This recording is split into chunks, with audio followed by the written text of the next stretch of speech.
Anche Radio Libertà, canale 252. la tua radio.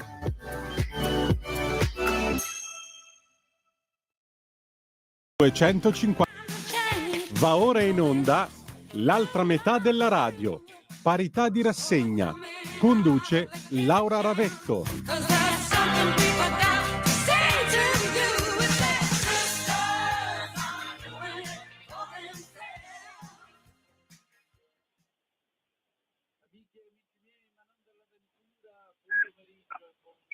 Siete sulle magiche onde di Radio Libertà, questa è l'altra metà della radio, io sono Antonino Danna e questa è la puntata di lunedì 27 gennaio dell'anno del Signore 2025, giorno della memoria. Cominciamo ricordandovi alcuni caveat: date il sangue in ospedale serve sempre, salverete vite umane, chi salva una vita umana salva il mondo intero. Secondo appello andate su radiolibertà.net e troverete un bellissimo quotidiano online. Ma adesso io voglio dare il benvenuto alla padrona di casa, la nostra Beatrix Kiddo, la nostra Uma Thurman, che combatte contro gli 88 folli, perché più che folli alle volte sono anche idioti quando si tratta di parità di genere, quando si tratta di dignità della donna. Signore e signori, Laura Ravetto, buon pomeriggio.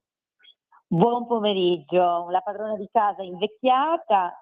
Perché, non è invecchiata, li ha ricordiamo... compiuti per la seconda volta. Invecchiata, non ricordiamo gli anni, ma ecco, non ha festeggiato in realtà, perché ormai diciamo c'è poco da festeggiare, ma festeggiamo quello di sua figlia. Certe volte sulla rete mi sento veramente una turma di TV.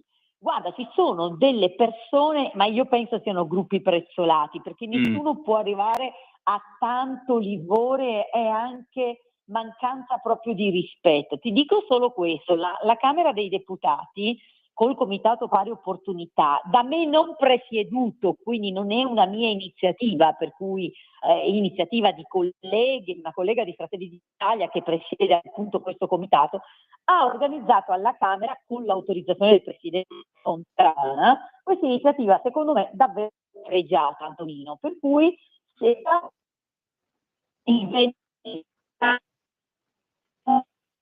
no, spostati un po' perché ti sentiamo un po' metallica, vai a tratti, Laura. Ah, ok, allora proviamo così, sempre i bellissimi muri degli uffici romani. Ecco, ora vai 4 benissimo, metri. quindi stavi dicendo della presidenza della sono commissione. Praticamente affacciata alla finestra di Teodoli. No, stavo dicendo che il Comitato Pari Opportunità della Camera, che non è da me presieduto, premesso, ma è presieduto da Fratelli d'Italia, ha fatto questa iniziativa molto bella alla Camera dei Deputati. Un venerdì pomeriggio, quando non c'era seduta, ha consentito a tutti i bambini fino agli 8 anni, dei deputati e dei dipendenti di venire alla Camera. Ti dico perché, Antonino, perché i bambini possono venire in visita alla Camera con le scuole, ma dagli 8 anni in su. I bambini più piccoli no. Allora hanno pensato di far fare questa cosa e l'hanno chiamata Bimbi in Ufficio. E ti dirò, Antonino, io ho preso la palla al balzo, non solo perché domenica era il compleanno di Clarissa e quindi era bello farglielo fare, ma anche perché spesso, devi sapere, Antonino, che io magari mi fermo in Commissione Affari Costituzionali fino alle 9, Clarissa è con la tata, ahimè, o con il padre, e mi chiama e mi chiede dove sei. E io le dico sono al lavoro. E i bambini però non riescono a capire, no, dove è il genitore, tant'è che molti psicologi infantili dicono portate ogni tanto i bambini sul luogo di lavoro perché loro devono sapere dove siete, perché così se lo immaginano non si sentono trascurati. Quindi ho portato Clarissa in questa iniziativa meravigliosa, hanno aderito tantissimi, deputati pochissimi erano soprattutto dipendenti Camera. Questo palazzo pieno di bambini era una gioia, Antonino. Io ho postato le foto di questa iniziativa e tu non sai, parlando dei follower idioti, che ripeto secondo me sono prezzolati perché non posso pensare che la gente sia così meschina, le critiche sotto dicendo sua figlia è una privilegiata, potreste passarvi il seggio in linea ereditaria. Che schifo queste leggi, quindi anche dimostrando un'ignoranza incredibile, fatte solo per voi, per cui potete portare i figli. Cioè, una tristezza infinita. Ripeto, è stato soprattutto fatto per i dipendenti, ma anche fossero deputati, ma io smetto di essere una madre o di avere la possibilità delle altre madri di portare il figlio in ufficio, fuori dall'ufficio, solo perché sono alla Camera? Non ho capito. C'è una vergogna, cioè si è perso il senso della ragione. Quando c'è un politico e un politico non della tua parte, la gente è annebbiata. Anche di fronte a una bambina felice di capire dove lavora la madre, si prestano a insultare, a criticare. Una vergogna, dico vergogna. Quindi hai ragione tu, certe volte mi sembro Uma Thurman in Kill Bill sulla rete, perché rispondo a tutti sti idioti e ste idiote, e che poi vedono, quindi io immagino siano troll, no? Sai che ci sono questi gruppi, però è uno schifo, possiamo dire uno schifo. No, ma guarda, il problema è che molto spesso non è gente prezzolata, è che c'è gente così in questa Italia. La verità è che gli italiani non sono brava gente. Non lo sono affatto. Gli italiani sono un popolo spesso invidioso e cattivo. Ma no, Antonino, non puoi dire così. Tu sei un provocatore, lo prendo, ma non è così. Non è così. Cioè, la maggior parte delle persone che ci circondano non sono così. Soprattutto in Italia c'è gran senso della famiglia. Secondo me invece c'è proprio questo sentimento anticasta alimentato da alcuni partiti, che ha portato a degli estremi tali per cui quando c'è di mezzo un politico, anche le cose che gli italiani invece garantiscono a chiunque, se c'è di mezzo un politico, alcuni dicono no, è sbagliato. Come se, io dico sempre, no, abbiamo fatto tante norme io per esempio non avrò il vitalizio, ce lo siamo levato, ci siamo ridotti lo stipendio, però io dico sempre, non basterà mai, cioè neanche ci fosse una legge che ti dice che si fucila un deputato a sorte in piazza del Parlamento, poi non avresti sfamato l'anticasta.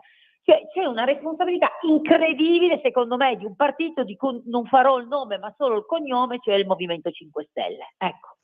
Sì, appunto, è proprio questo il problema. Questi sono gli avanzi delle monetine che non sono riusciti a tirare a Craxi. Da più di 30 anni, quando trovano il politico di turno, gli tirano le monetine, perché a prescindere il politico è ladro, a prescindere il politico è un privilegiato, a prescindere è di dubbia moralità e costumi, se uomo, se donna, peggio ancora. Quindi c'è poco da dire, Laura, è così, è vero. Questa è l'onda lunga che purtroppo ancora portiamo appresso dopo 33 anni, quasi 34, da Mani Pulite. Ne avremmo anche le scatole piene di Mani Pulite, già che ci siamo. Scusate se lo dico, ma io non vedo in ciò che la magistratura fece nel 1992 qualcosa di eroico. Non vedo in quello che è stato Mani Pulite qualcosa di eroico. Perdonate, ma più che altro non mi pare proprio il caso.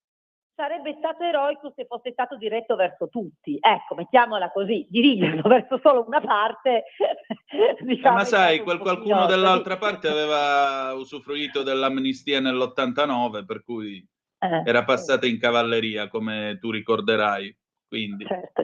Comunque scusami, ho fatto questo inciso iniziale, no, hai fatto bene, più invece. che altro per pubblicizzare invece, secondo me, un'iniziativa autorizzata dal Presidente della Camera, che invece è nostro, della Lega, Fontana, che salutiamo, che secondo me è stata un'iniziativa molto intelligente. Ora mi rimetto alla tua sacra scaletta.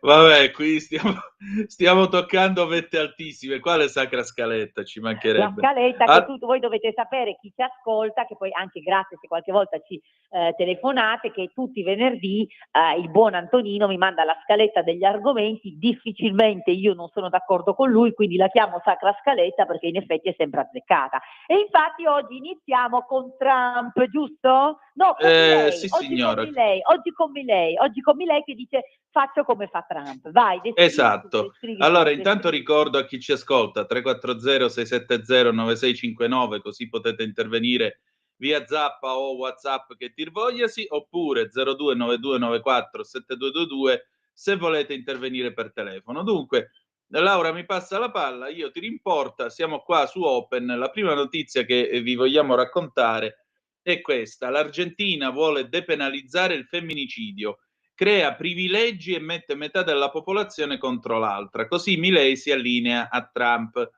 Scrive appunto Open, via la norma sul femminicidio dal codice penale. È l'ultima trovata del governo voluto da Javier Milei, entrato in carica il 10 dicembre del 23 in seguito alle elezioni presidenziali argentine. Per il ministro della giustizia Mariano Cuneo Libarona, la norma attuale implica una distorsione del concetto di uguaglianza che crea, vi giuro, io c'ho paura mentre lo leggo perché so già che a Laura Ravetto sta uscendo il fumo dalle orecchie. Giuro, io non c'entro niente, ma ho paura. Una distorsione, lei ride, sì, ora vedete come ride. Una distorsione del concetto di uguaglianza che crea solo privilegi, mettendo metà della popolazione contro l'altra, si legge su X. Questa amministrazione difende l'uguaglianza davanti alla legge sancita dalla nostra Costituzione nazionale, continua. Nessuna vita vale più di un'altra. Per modificare la normativa attualmente in vigore in Argentina, che prevede un aumento di pena per l'omicidio di donne legato a motivi di genere, è necessario approvare una legge in Parlamento, dove però il governo è in minoranza e osteggiato dall'opposizione di centrosinistra, che aveva introdotto pene più severe per il femminicidio quando era al potere. Stando ai dati dell'Ufficio del Difensore Civico, dal 1 gennaio al 15 novembre 2024, ultimi dati disponibili, in Argentina si sono verificati 252 femminicidi. Il rapporto indica che il 66% delle vittime sono state uccise in casa, mentre nell'84% è stata accertata una precedente relazione con l'autore del reato. Già che ci siamo, questa mossa, viene detto appunto dal governo Milei, questo farà Trump, questo sta facendo l'Argentina, una mossa, scrive Open, che ricalca quella di Donald Trump, impegnato nella sua crociata anti-aborto e contro tutte le politiche che propongono una visione aperta e fluida dell'identità di genere. Questo farà Trump, questo sta facendo l'Argentina. Le parole di Milei a Davos. Detto, fatto. Che ne dici, Laura? Allora, la prima cosa che dico è che non ho sentito Trump dire cose del genere. Trump non ha mai pronunciato la parola femminicidi. Trump ha detto tutt'altro, magari ne parleremo dopo, appunto ha parlato della fluidità, che non c'entra un tubo con i femminicidi, fatta questa premessa. Seconda premessa, premesso che Milei a me piace quando va in giro con la sega elettrica, nel senso che mi piace quando parla di taglio delle spese inutili argentine. Diciamo che su questo che ha detto mi sembra molto propagandistico, perché non posso pensare che Milei sia così ignorante, anche perché i dati che ha sott'occhio gli rispondono da soli. Ignorante in che senso? Nel senso che chi conosce la configurazione dell'aggravante di femminicidio sa benissimo che il femminicidio non è l'uccisione di una donna, perché è chiaro e ovvio che una vita valga l'altra. Nessuno dice che uccidere una donna sia più grave che uccidere un uomo. L'aggravante è dovuta al fatto che ci si trova in un contesto di uccisione da parte del partner o dell'ex partner. Questo è il tema e si chiama quindi femminicidio soltanto perché, guarda, mi verrebbe la battuta malauguratamente, ma non vorrei essere fraintesa, in Italia come in altri paesi e come in Argentina, visto quell'84%, la maggior parte delle persone uccise da partner sono donne, non sono uomini. È banalmente questo, se ci fossero la prevalenza di uccisioni da parte dell'ex partner di uomini, si utilizzerebbe la medesima aggravante, non si chiamerebbe femminicidio, si chiamerebbe magari omicidio, cioè la qualificazione in sé è fuorviante, non chiamiamola femminicidio. Se lei mi dicesse cancelliamo la parola femminicidio, chiamiamola aggravante per uccisione da parte di partner o ex partner, io mi troverei d'accordo, perché infatti qua il tema non è andare a punire un uomo che uccide una donna più di una donna che uccide un uomo, qua è andare a punire un partner che, approfittando dell'ambito familiare, della subalternità magari che c'è nella coppia, uccide uno dei due. Questo è banalmente, cioè l'aggravante non si ha nel momento in cui c'è un partner o un ex partner che ti ammazza. E visto che nei paesi europei, così come in Argentina, ma purtroppo nel resto del mondo, quando tu vai a vedere le uccisioni di uomini sono per lo più dovute a eventi pubblici, cioè sono morti in strada, sono morti anche per violenza, per carità, anche accoltellamenti, sparatorie, ma difficilmente da parte di operati da una donna che era la loro moglie o la loro ex moglie. Purtroppo invece quando guardi alle morti femminili, la prevalenza sono morti intrafamiliari, cioè sono morti per opera del partner o dell'ex partner. Questo ha indotto i legislatori a individuare il femminicidio, nel nostro caso la Bongiorno, perché poi l'aggravante da noi, codice rosso, hanno fatto la Bongiorno. Se però, guardi, io colgo la provocazione di Milei, cioè io non eliminerei chiaramente il reato di femminicidio, magari lo chiamerei differentemente, cioè direi che c'è l'aggravante per l'uccisione da parte. Mi sa che il telefono non ci sta assistendo in questo momento. Comunque il concetto è molto chiaro, l'aggravante per l'omicidio da parte dell'uomo nei confronti di una persona, cioè la donna, che chiaramente è legata da un rapporto affettivo precedente. Questo è il senso del femminicidio.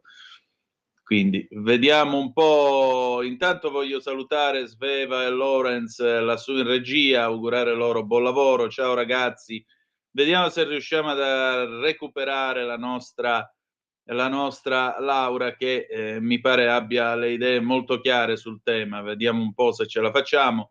Nel frattempo vi ricordo 340 670 9659 se avete voglia di dire la vostra, oppure 029294 7222 se avete voglia di intervenire attraverso il telefono. Stiamo richiamando, Antonino? Sì, chiama pure, stai tranquillo. Appena ce l'abbiamo ci risiamo, vediamo un po'. Sì, siamo noi che chiamiamo, Laura. Siamo noi che chiamiamo, vediamo un po'. Vediamo un po' se ce la facciamo. Ti stanno chiamando. Vedete, questo è il bello della diretta.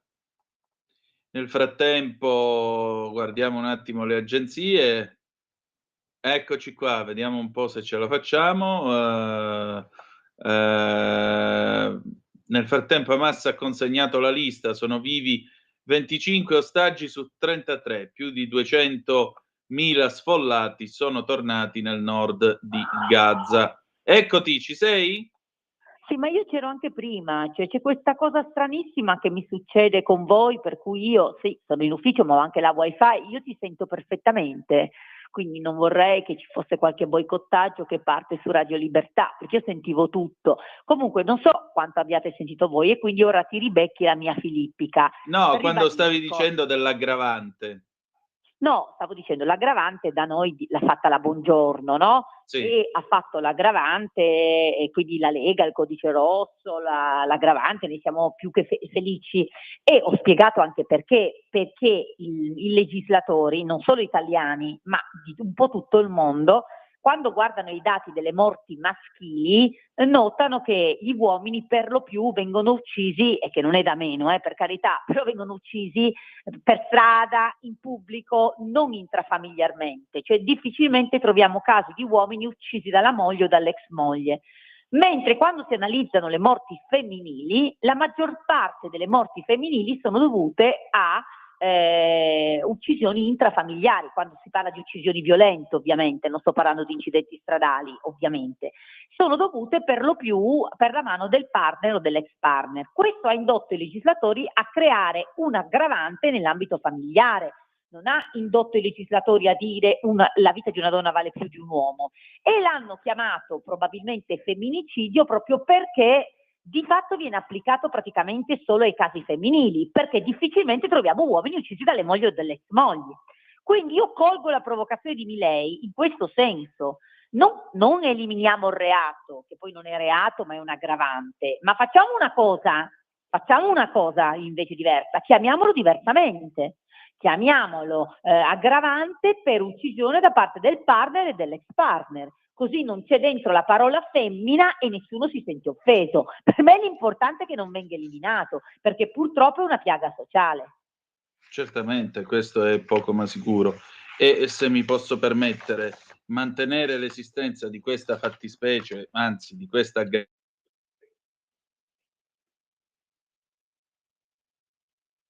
Ma non è possibile però. cosa non è possibile? Oddio mio, di nuovo? Non ce l'abbiamo fatta. Ai ai ai ai ai.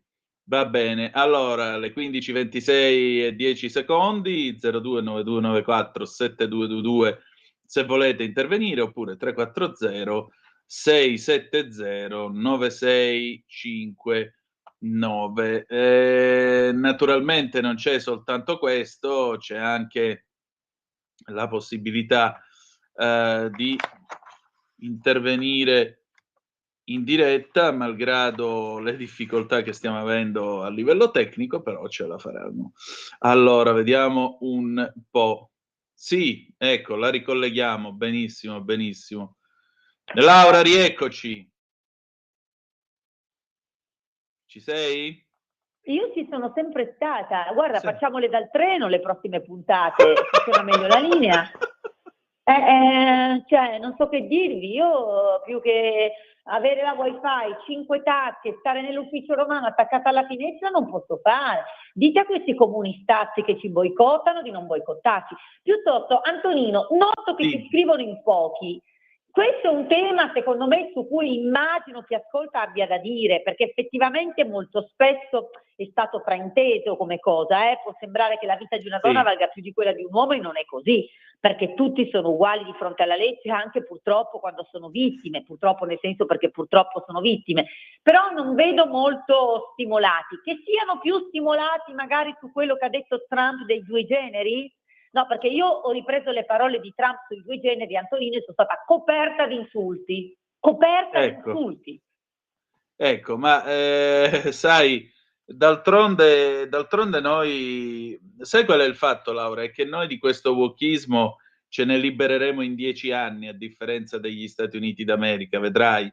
Io l'ho scritto sul giornale qualche giorno fa, noi continueremo per anni ad avere ministra, prefetta, vescova, fino all'imbarazzante, perché lo trovo ridicolo. Poi se qualcuno fa qualche pensiero malizioso è un problema suo, architetta. Quindi 2 iscritte all'ordine degli architetti sono 2 architette. Cioè si può arrivare a queste cose ridicole, perché io capisco l'inclusione, ma arrivare a una cosa che sembra una battuta uscita da un film con Alvaro Vitali e Lino Banfi, anche no. Trump ha detto una cosa normalissima, e però, Laura, tu ti ricordi, abbiamo letto dall'America nei giorni scorsi addirittura che la fine di questa politica di inclusione, la politica Day, come veniva chiamata, questa politica aveva portato addirittura dei dirigenti d'azienda a mettere i distributori di assorbenti femminili dentro i bagni, perché dentro i bagni dei maschi. Perché? Perché c'è qualcuno che, sentendosi donna, sentiva la necessità, pur non avendo quello che hanno le donne, la necessità di mettersi il Tampax ogni 28 giorni. Cioè, quando si arriva a questo, nel momento in cui arriva Trump e dice guardate che ci sono solo maschi e femmina, voglio dire, scoperta dell'acqua calda, diremmo noi, ma intanto poi ti trovi gente che ti urla addosso. Questo è pazzesco, io lo trovo pazzesco. Sì, soprattutto perché, premesso che i Tampax nei bagni, temo anche per i casi in cui delle donne dicessero no, io guarda mi sento uomo, però avendo la vagina e quindi avendo il ciclo devo avere il Tampax, quindi ecco, voglio dire, un po' contraddittorio. Ma io credo che, e ti faccio presente che io ho chiesto a più riprese di mettere i fasciatoi in entrambi i bagni per cambiare i bambini, in modo che gli uomini inizino a mettere anche i pannolini, cosa che devo dire ormai fanno tanti uomini anche in Italia. Fatta questa premessa, Trump ha detto una cosa banale, no? Sì. Ha detto guardate che i sessi, no? I generi sono 2, maschio e femmina. Ok? E coperta, io l'ho ripreso, coperta di insulti, addirittura un dottore che mi dava dell'ignorante. Ha detto, guardate, io non mi sento ignorante a dire che i sessi biologici sono 2, punto. Poi uno può utilizzare questo sesso biologico come vuole, nel senso che può amare 12 donne essendo donna, 12 maschi e 12 donne insieme essendo uomo, essendo donna, non mi interessa, ma che qualcuno arrivi a dirmi che il sesso biologico di fatto sia una costruzione artificiosa, perché ciò che prevale è il genere, quello no. Nel senso che cosa succede di queste culture woke, eccetera? Che non si arriva a dire guarda, ci sono dei casi in cui una persona, pur avendo un sesso biologico, si sente di un genere diverso, che come abbiamo detto molto spesso anche in questa trasmissione, Antonino, sono casi che rispettiamo. Tant'è vero, ti ricorderai che addirittura il governatore Zaia è stato uno di quelli che in certi ospedali ha fatto dei dipartimenti dedicati, diciamo, allo studio, no, di queste casistiche, anche al supporto farmacologico, che sono cose molto delicate, devono essere molto verificate, non devono essere fatte sui minori, comportano anche l'utilizzo, diciamo così, di una comprensione insieme a degli psicologi, no? Altra cosa è dire, no, guardate, prevale il genere, quindi chiunque si può sentire di sesso biologico che vuole, si sveglia al mattino, un giorno si sente donna, un giorno si sente uomo. E sai perché a me non va bene sta cosa? Non perché sono un illiberale, ma perché sono una donna. E so per certo che teorie di questo tipo portano esclusivamente a negare i diritti femminili. Perché negare i diritti femminili? Perché se tu inizi a dirmi che prevale il genere, che il sesso biologico è una roba capitata per caso, però puta caso solo io donna rimarrò ferma 9 mesi nella vita incinta per fare un bambino per tutti voi, cioè per la collettività. Ma nel momento in cui tu mi dici che anche un uomo che questi 9 mesi non se li smazza, alcuni diranno peccato, va bene, però vi assicuro che non è una passeggiata, ma se è donna pure quello lì, quali saranno i diritti in più che avrò io, donna biologica, che mi sopporto la gravidanza? Tutte quelle politiche di genere che gli stati giustamente fanno per compensare a questi 9 mesi più di solito altri 2 o 3 anni, ma sicuramente altri 6 mesi di allattamento in cui le donne purtroppo devono uscire dal mercato del lavoro o magari devono diminuire i ritmi o comunque prendono dei costi diversi, comunque hanno una situazione psicologica diversa, perché a quel punto uno dirà no guarda siete tutte e 2 donne, anche se tu rimani incinta e lui no, siete uguali per la società. No cari, non siamo uguali per la società, io ho diritto a politiche diverse. Ma poi banalmente tutte quelle politiche che facciamo sulle pensioni, no? Perché tanto anche la sinistra, no, dice gravissimo che non abbiate più fatto politiche per favorire le donne. Ma allora le donne vi vanno bene solo quando vi fa comodo a voi, perché anche le politiche pensionistiche diversificate, nel momento in cui voi mi dite che uno può essere donna o uomo a seconda del momento, finirebbero nel nulla, perché è chiaro che uno o pensa solo la politica fatta da questo governo sulle assunzioni di genere, no? Visto che noi abbiamo molte donne che non lavorano, il governo dice le aziende che mi assumono le donne do una decontribuzione. Ma se prevale il genere, chiaro che molti maschi, no, potranno avere magari così la volontà per essere assunti di dire no, ma io oggi mi sento donna. Cioè è una costruzione ridicola e socialmente lesiva dei diritti femminili. Per questo io, come tu dici, mi salta la mosca al naso, schiacci il bottone e la ravetto si incavola. Non perché abbia qualcosa contro chi si sente un genere diverso, ma perché so che quel tipo di politiche vanno a vanificare i diritti femminili. E io mi stupisco delle compagne che fanno tanto le femministe e poi invece, come ha detto giustamente la scrittrice di Harry Potter, ha detto la sinistra non si deve lamentare sì, la Rowling, la sinistra non si deve lamentare di aver perso negli Stati Uniti, perché con le loro teorie woke, ha detto così lei, hanno girato le spalle alle ragazze. È vero, hanno girato le spalle alle ragazze, hanno tradito le donne e le ragazze. 10 secondi di pausa, torniamo subito.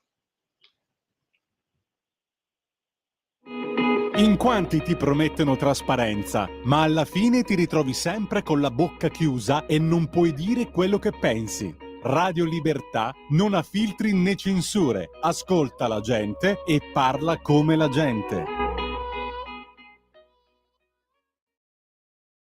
Rieccoci, l'altra metà della radio, Laura Ravette, Antonino Danna al microfono con voi. Laura, allora per dare ulteriore carica a ciò che dici, vi voglio leggere qui da ABC News che cosa definisce, che cosa c'è scritto nell'ordine esecutivo di Trump. L'ordine esecutivo dichiara il sesso come classificazione immutabile biologica di un individuo che può essere o maschio o femmina e stabilisce che l'identità di genere non può essere inclusa nella definizione di sesso e che sesso e genere non possono essere utilizzati in maniera intercambiabile. L'ordine esecutivo dichiara inoltre che ci sono solo Antonino, due sessi, sembra che maschio l'abbia scritto io. Ho usato proprio queste parole, sembra che l'abbia scritto io. Ci sono solo due sessi, maschio e femmina, e definisce femmina una persona che all'atto del concepimento appartiene al sesso che produce la grande cellula riproduttiva. L'ordine definisce maschio una persona che appartiene al momento del concepimento al sesso che produce la piccola cellula riproduttiva, cioè lo spermatozoo. Però c'è una telefonata. Vai! Pronto, chi è là? Buongiorno, Gino da Roma. Ciao Gino. Sì, buongiorno. Buon pomeriggio. Mi fa piacere parlare sia con l'onorevole che con l'ottimo giornalista. Quello che voglio dire e ripetere, non so se non è in quello che state discutendo voi, ma è un qualche altra cosa che è accaduta in questi giorni. Posso parlarne, punto interrogativo, oppure soltanto Vai. è possibile? Ecco, mi riferisco a quello che è successo alle corti d'appello italiane. La maggior parte delle corti d'appello che hanno disertato sono uscite fuori dall'aula giudiziaria dove parlava un rappresentante del governo. Ora quello che voglio dire io a questi signori giudici che il loro comportamento, secondo il mio punto di vista, è sbagliato. Primo perché quel rappresentante del governo rappresenta milioni di elettori che hanno eletto questo governo. Quantomeno tu li ascolti, poi se non sei d'accordo puoi discuterne quanto vuoi, però almeno per rispetto, per comportamento buono, tu ascolti e non manchi così di rispetto. È gravissimo, credo che sia una cosa molto grave, soprattutto ai milioni di persone che hanno eletto questo, perché loro hanno mancato di rispetto a queste persone, non al governo. Ecco, tutto qui, scusate lo sfogo, grazie. Aspetta che ora lo chiediamo all'avvocato Ravetto che cosa ne pensa. No, Avvocato grazie, Ravetto. grazie. No, grazie di questa telefonata prima di tutto. Ma guardi, io sarò molto tranchant. A noi politici giustamente viene chiesto di rispettare le sentenze. Beh, io dico ai magistrati che devono rispettare le leggi, banalmente. Cioè, la Anche le elezioni. Come? Sì, certo. Anche i risultati delle elezioni, magari. Certo, perché queste sono leggi volute dalla maggioranza degli italiani. Però anche in generale, al netto dell'approccio democratico correttissimo, non è che la separazione dei poteri può essere invocata dai magistrati solo quando fa comodo a loro. Cioè, no? La magistratura dice giustamente, no? Voi non potete fare commenti sulle cose che ci sono scritte in una sentenza, tutto vero. Però anche le leggi le fa il Parlamento e quindi vanno rispettate. risultati. Poi Antonino, sono d'accordo con te, mi senti Antonino? Sì, sì.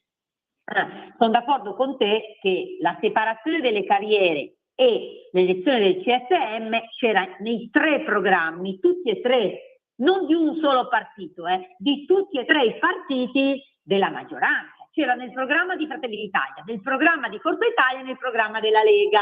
Quindi voglio dire, e anche di più ti dirò Antonino, ma come si fa a manifestare perché stiamo dicendo, uno, che la giustizia deve essere equidistante alle parti, cioè che accusa e difesa devono essere tutto sullo stesso piano.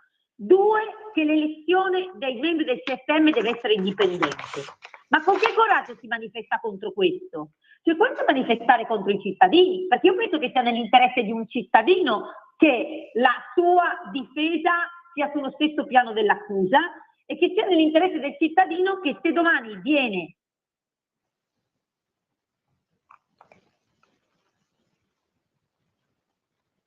Se domani viene a finire in un'aula di tribunale, come posso intuire, naturalmente dovrà essere trattato secondo l'articolo 111 della Costituzione, che richiede di essere giudicati da un magistrato terzo e imparziale. Io aggiungerei anche un altro elemento a quello che Laura stava dicendo, e cioè l'elemento è che il cittadino, quando entra nell'ingranaggio della giustizia, nelle mani della giustizia, deve potersi fidare della giustizia. Questo è il punto. È un atto di fiducia che il cittadino deve fare nei confronti della giustizia, vedere il magistrato come una persona che è lì non come un amico, perché non è quello il compito suo, non è pagato per farsi degli amici in tribunale. Il magistrato però deve essere visto come una persona che con dignità, con coraggio, con equità cerca di trovare la verità processuale dei fatti e garantire giustizia. Un antico brocardo diceva: dami factum dabo tibi ius, raccontami il fatto e io ti darò il diritto. Prego Laura.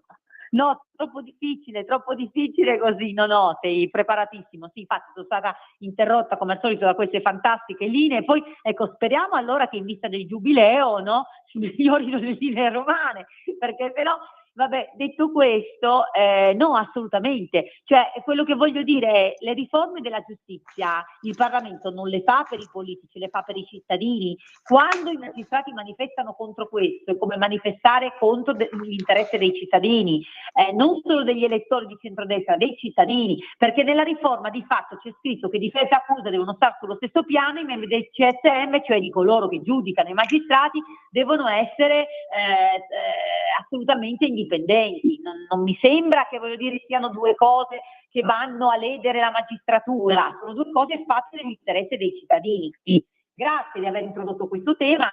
Tra l'altro tema attualissimo, perché come tu sai Antonino, adesso ci sono 40 immigrati dell'Albania che sono trasportati su una nave verso l'Albania. Vediamo se adesso, anche dopo che è intervenuta la Corte nello spiegare, la Corte italiana, nello spiegare, cari giudici di primo grado, mi spiace per voi, ma chi decide se un paese sicuro oppure no è il governo e non voi, cosa che peraltro io, fammelo dire, perché così mi incendio, ho detto subito in televisione quando sono stata interpellata, perché uno ha letto la sentenza della Corte europea che, letta bene, si declina così, cioè che sono i governi che decidono se un paese è sicuro o no. Ecco, adesso vediamo Antonino se anche stavolta avranno qualcosa da dire i nuovi giudici, perché adesso ci sono le corti d'appello, no? Che sono, vediamo, perché sarebbe veramente eclatante, sei d'accordo? Beh, decisamente d'accordo con te, anche perché sarebbe, diciamo così, un deragliamento vero e buono, diciamo non un deragliamento, un'invasione di corsia bella e buona dell'attività del governo. Esatto. Insomma, alla fine della fiera è il governo che deve decidere che cosa deve succedere. Legislativa, perché poi non è che il governo fa quelle robe lì, perché il governo le può pure proporre, ma poi alla fine è il Parlamento che converte anche qualunque decreto governativo. Quindi voglio dire, è una, come dici tu, uno sforare di corsia su un altro potere, che è il potere legislativo, che ha il diritto-dovere di fare le leggi.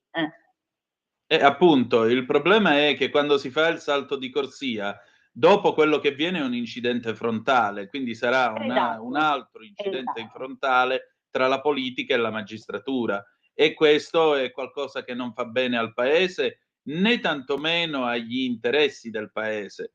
Perché io lo dicevo prima mentre il telefono non ci aiutava, cioè io sono del parere che il cittadino si debba fidare della giustizia quando entra in tribunale, che non vuol dire che debba vedere nel giudice un amico che viene lì, ci beviamo un caffè assieme e troviamo la soluzione. Non è quello il punto, ma deve vedere nel giudice una persona seria, equilibrata, pacata e terza rispetto ai fatti, che cerca di dare della giustizia, delle verità processuali sulla base dei quesiti di cui viene investito, molto semplicemente. Poi scusami, ma tu te lo ricordi quando è entrato in vigore il codice di procedura penale nell'89, che tutti si riempivano la bocca e dicevano finalmente accusa e difesa sullo stesso piano di parità. Com'è? Adesso non va più bene la parità nemmeno tra i giudici, non va più bene l'equità e la separazione tra le carriere, perché se accusa e difesa sono sullo stesso piano di parità, io voglio anche, come conseguenza, che i giudici siano sistemati in una maniera tale che chi fa l'inquirente resta inquirente e chi fa il giudicante resta tale, perché se no Allora, è qualcosa Antonino, che resta in funzione a metà. Antonino, vero che ho fatto il compleanno, vero che non sono più freschissima, però voglio dire, nell'89, grazie a Dio, avevo appena finito il liceo e quindi tu sicuramente non eri tanto più grande, però eri già, diciamo, più attento di me a certe cose. Se ti devo dire la verità, no, questo dibattito non ricordo perché probabilmente ero alle prese con la maturità di latino. Tuttavia è indubbio l'osservazione, la condivido totalmente, nel senso che effettivamente, guarda, sembra quasi che certe cose, un po' come gli scioperi, no? Adesso che fanno uno sciopero praticamente ogni 2 giorni, sembra che certe cose valgano solo quando ci sono i governi di centrodestra. Quando ci sono i governi di sinistra va tutto bene. Quando ci sono quelli di centrodestra iniziano a mettersi in dubbio i principi cardine, gli scioperi sono all'ordine del giorno, ci sembra che ci sia un po' di politicizzazione, ecco. Infatti, è proprio questo il problema. Ma questo non aiuta, torno a ripetere, non aiuta il cittadino a fidarsi delle istituzioni, né tantomeno a realizzare, visto che ieri è stato citato Calamandrei, ho visto i magistrati con, se volete vedere dove è nata la Costituzione, andate nei paesi dove c'è stata la lotta partigiana. Sì, ma Calamandrei diceva pure che il cittadino debba essere soggiogato dal rito della giustizia, che entra nel tribunale come si entra in un tempio, e questo mi pare che ultimamente non si veda molto, almeno per la pratica forense che ho fatto io e i tribunali che ho visto io, di questa atmosfera mistica non c'è nulla. E mi spiace dirlo per tutti quei giudici che ogni giorno si fanno un mazzo così senza andare a fare i politicanti in giro per dare giustizia appunto a tanti cittadini che a loro si rivolgono con fiducia. Laura, in tutto questo sono già le 15:48. Io, se a te va bene, passerei a un argomento conclusivo. Vai.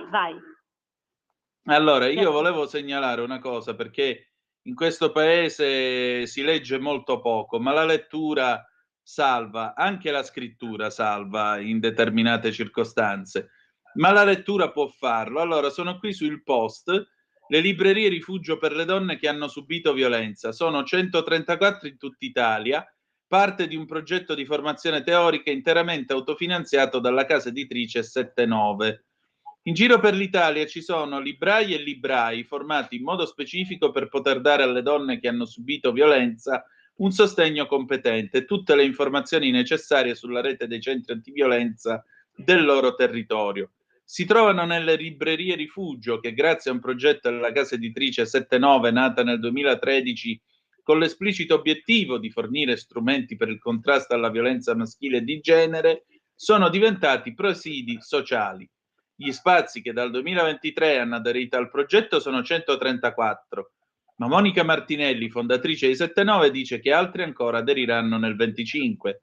Coprono tutto il territorio da nord a sud e nel 24 l'intero progetto ha ottenuto anche un riconoscimento dal Parlamento europeo, l'alto patrocinio. Concretamente cosa fa questo progetto che si chiama Rifugi? È una formazione gratuita per librai e libraie su come si manifesta e riconosce la violenza contro le donne. Viene tenuta direttamente da 7-9 con l'aiuto delle autrici e degli autori che hanno lavorato con la casa editrice e che hanno competenza sulla questione, a cui si aggiunge una seconda formazione più specifica sull'uso di strategie pratiche per mettere librai e librai nella condizione di poter aiutare e orientare le donne vittime di violenza, il che mi sembra una buona iniziativa, direi. Le librerie che diventano un rifugio sono riconoscibili da un logo rosso e un pannello esposto in vetrina. Al loro interno è stato creato uno spazio dove si possono trovare numeri e materiali del centro antiviolenza di riferimento per quello specifico territorio. Per ogni libreria aderente, 7-9 dona un libro alla casa rifugio più vicina, cioè quel luogo a indirizzo segreto in cui vengono accolte per un certo periodo madri con figli e figlie minori scappate dalla violenza. Ma soprattutto chi lavora dentro la libreria è in grado di dare indicazioni alle donne che cercano aiuto. Mi sembra un segno di speranza oltre che di civiltà. No, è bellissimo, è una bellissima iniziativa, poi io rimango sempre convinta, come diciamo sempre, che visto che poi purtroppo le donne non possono e non devono anche essere tenute a vita nelle case rifugio e nascoste, perché è giusto che stiano nella loro vita sociale, nella loro comunità, secondo me le leve vere sono da una parte fare quello che fa sto governo con l'assunzione, la detassazione, in modo da consentire il più possibile l'ingresso nel mondo del lavoro delle donne, perché non c'è terapia migliore a una violenza familiare che quella di uscire di casa, affittarne un'altra e andarsene. Non c'è niente come questo. Bisogna separarsi dal proprio carnefice e andare, quindi è chiaro che queste sono tutte belle iniziative, ma possono essere solo temporanee. Quindi l'iniziativa più strutturale, secondo me, è quella economica, quindi dare potere economico alle donne. La seconda è quella, come diciamo sempre, culturale, e quindi continuare con queste iniziative educative e anche nelle scuole e anche quindi tutti questi percorsi, anche questa iniziativa che tu hai citato. La terza, io sono ancora un po' basata sull'applicazione delle norme penali, cioè noi abbiamo una delle normative più raffinate in tema di violenza di genere, funzionano, braccialetti elettronici che non ci sono,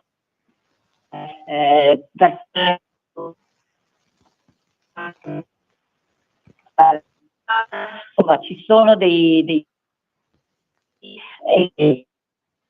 sono fantastiche, poi però quello vero, quella che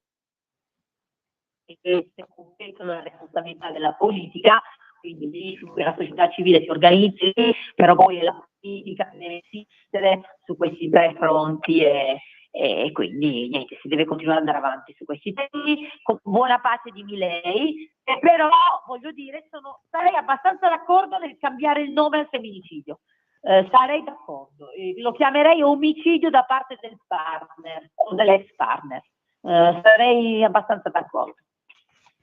E con questo possiamo chiudere questa nostra puntata di oggi. Laura, per questa settimana che impegni ci sono in agenda? Guarda, noi questa settimana abbiamo molte questioni internazionali alla Camera, trattiamo la questione ucraina e quindi la continuità nell'invio di armamenti, abbiamo la questione Gaza e poi abbiamo l'informativa di Piantedosi sulla questione del imputato, anzi è già forse adesso in cavillo procedurale che di fatto ha consentito il rimpatrio, adesso non mi fa fare la pronuncia del nome, tu la saprai dire meglio di me, ma di questo diciamo sì, appunto è il generale libico, ora mi sfugge il nome, però ho capito a chi ti riferisci. Di crimini efferati, e qua c'è diciamo un po' un rimballo, no? L'abbiamo visto, i giudici accusano Nordio, ma giustamente Nordio e la Premier hanno detto scusate, ma l'ha rilasciato una corte d'appello, l'ha rilasciato un giudice, non l'ha rilasciato il governo.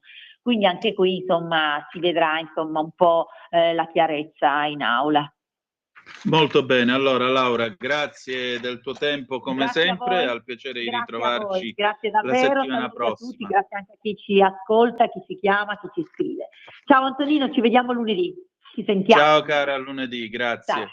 Ciao, grazie a te. E noi ci salutiamo con un pezzo del 1989 di Gianni Morandi, Bella Signora. Grazie per essere stati con noi. Appuntamento alle 18:05 trattabili con Zoom, sempre qui sulle magiche onde di Radio Libertà. Vi lasciamo alla programmazione della rete e che dire di più, a dopo.